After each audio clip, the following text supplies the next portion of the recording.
Hey guys, it's CYBERTRONZELITE here at Botcon 2012, and I am talking with Matt Tieger from War of Cybertron. Matt, how you doing? I'm doing great. I'm doing great.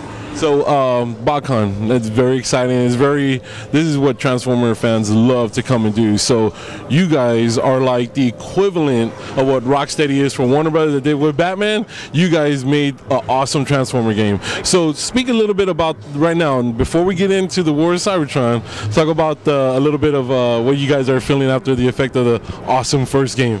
Well, so War for Cybertron, I'm super proud of. It was a great game. You know, I think we really grabbed that nostalgia from G1, but kind of took it and modernized it, made it something that was very relevant, and also just brought to life some of these characters that, you know, you get to see them and actually experience them in a way that you've never seen them before. So I'm super proud, super jazzed. Well, we were happy for you. We were playing the video game. I was like, now me, I'm a Megatron fan. I didn't see Frank's name in there. So I was like, oh. But when I finally started playing it, I finally say, you know, this Megatron kind of works. So how was that for you guys? Well, voice is really important in Transformers. It's actually one of those properties where sound is just as important as the visuals. Not a lot of people realize that. You know, the sound of transformation and all the voices that go into each character. And so when we made that decision, it was a tough one, right? But when we were listening to Frank's voice and the actor that we ultimately chose, I think the actor we chose had a better fit for the story we were telling at that point. You know, on the new game, this guy's on stage, right? And we rewrote a lot about who this character was and the way he would speak different from G1, and we thought, I don't know if Greg Berger's the right voice for it. We went back and forth, and we just asked him. We said, hey, you know, we want to take a different take on Grimlock. What do you think? And he was totally in for it, and so he's the voice of Grimlock, and he is the voice of Grimlock. Oh yeah, oh no, definitely he's the voice of Grimlock. So go ahead on the story mode. This story compared to the first one, how did y'all want to make it more in depth? Did you guys want to go ahead and make it feel like it's war torn right now?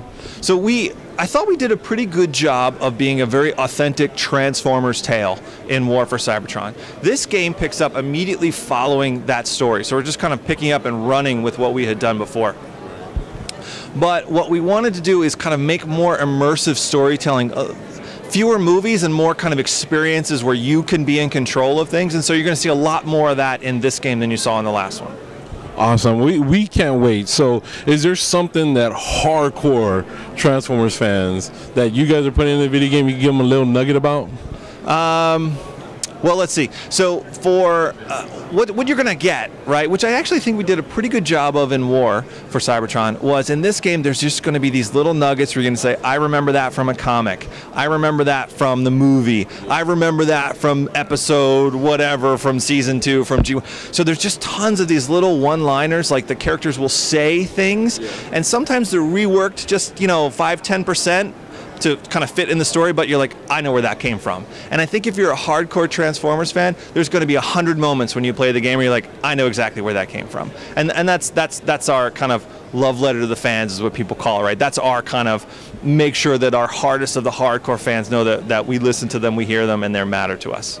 Man, we love you guys. Thank you for what you do for Transformers, and we love you guys, and we're always going to support you. So you have CYBERTRONZELITE's backing on this. Thanks, man. Thank you.